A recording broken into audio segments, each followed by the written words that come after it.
Hidden in the soil and in sealed cans, while at the same time boldly redefining the cosmetic industry, Clostridium botulinum is a microbial paradox.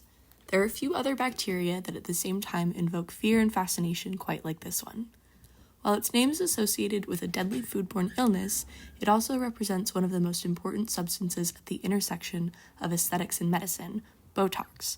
This duality of destruction and beauty makes C. botulinum a remarkable subject of microbiological inquiry.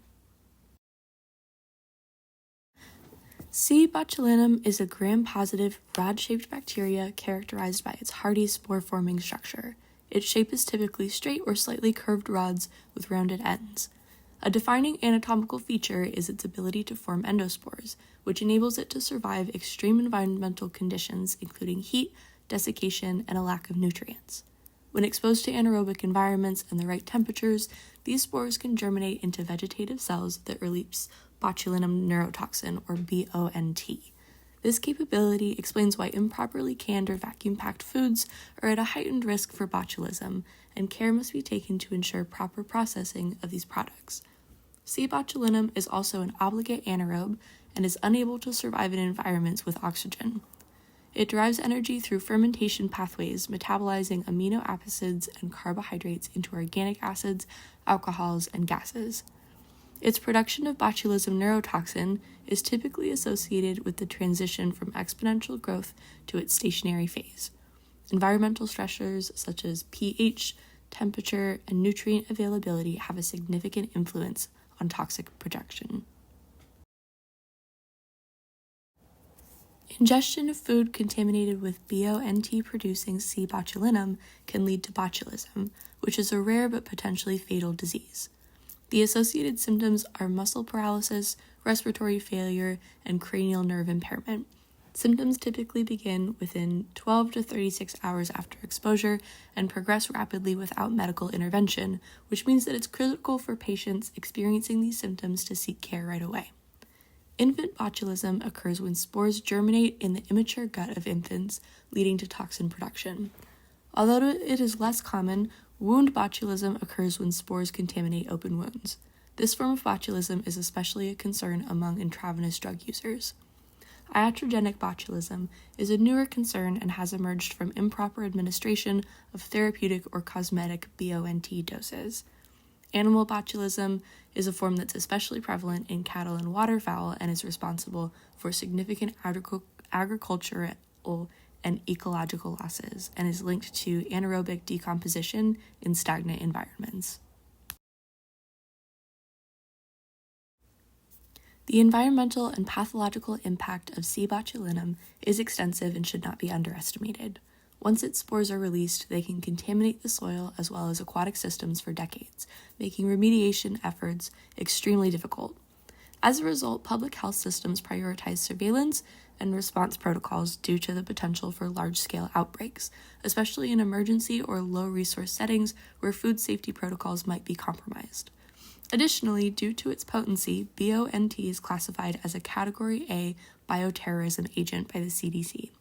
Even just a few nanograms of the toxin can be fatal, which goes to show the importance of rigorous biosafety practices in research and pharmaceutical manufacturing. Outbreaks require rapid detection, antitoxin distribution, and supportive care to minimize morbidity and mortality, which places significant strain on health systems when they occur.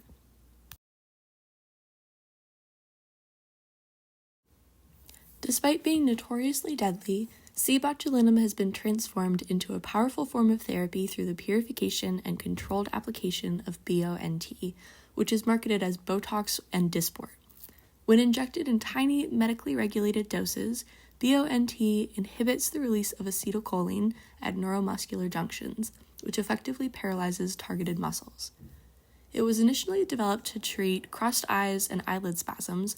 However, Botox is now used to treat chronic migraines, cervical dystonia, spasticity, overactive bladder, and hyperhidrosis, among other conditions. In cosmetic dermatology, it is widely used to reduce facial wrinkles and signs of aging, which generates billions of dollars in global revenue each year.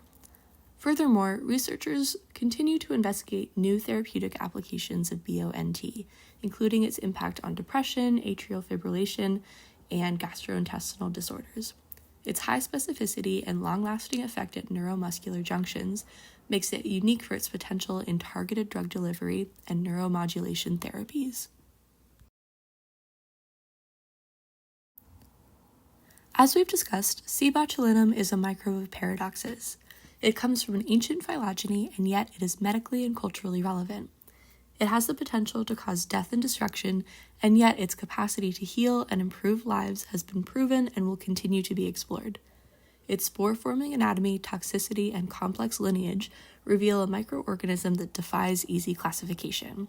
Its unique characteristics make it a critical player in both pathology and biotechnology. Perhaps most fascinating, its legacy spans from biological warfare to beauty clinics, showing us that even the most dangerous organisms can be harnessed for good. Continued research on C. botulinum not only protects public health, but also exemplifies the potential of microbiology to uncover powerful tools in the most unlikely of places.